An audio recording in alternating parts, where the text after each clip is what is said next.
Cris Johnson. I'm Community Supports Coordinator here at Access Living. I work directly with the Mayor's Office for People with Disabilities. I support people getting homemakers, personal assistance, and services if they can't get it from the state. I had a consumer recently who had come to me, who I'd worked with prior when I was a youth organizer, so I already had a relationship with this person. And they were interested in receiving case management services and daily living skills with me. And we met and we discussed it, and he had come to me with all these big things that he wanted to work on, which was great, but they weren't necessarily plausible for what we were going to do.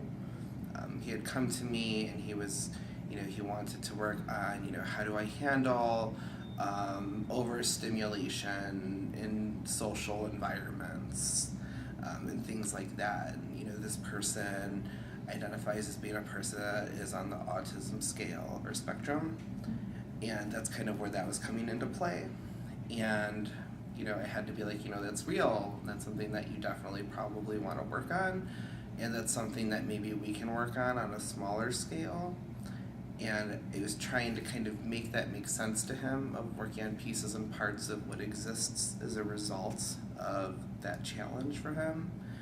And he wasn't understanding where I was coming from.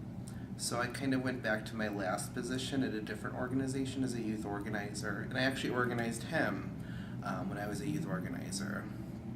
And I made a diagram, and I was just like, okay, well, when we organize, we have our issue and our target, and what are we going to do with this? I wanted to correlate that with him, with what he's experiencing in his daily life of an overstimulation when he goes outside and there's too much going on.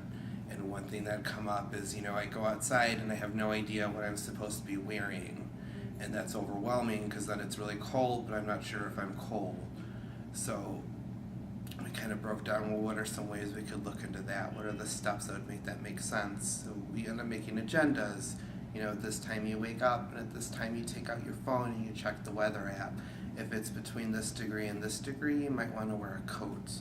And that might sound really simple, but for him, that was a solid foundation he could build upon to feel like he could be safe, and the world wouldn't be overstimulating, and he wouldn't be freezing or sweating because it's really hot out. And this just kind of devolved, or it kind of spread into a bunch of other things that we worked on, and creating agendas and creating schedules to make life a little more calm and easier, easier for him to manage. Which sounds like a stretch with organizing, but for him it made perfect sense, which was important. And now he's being really successful, and now he's on a schedule that him and I created, and he spearheads and he changes. And that makes that larger problem of being overstimulated a little less harsh.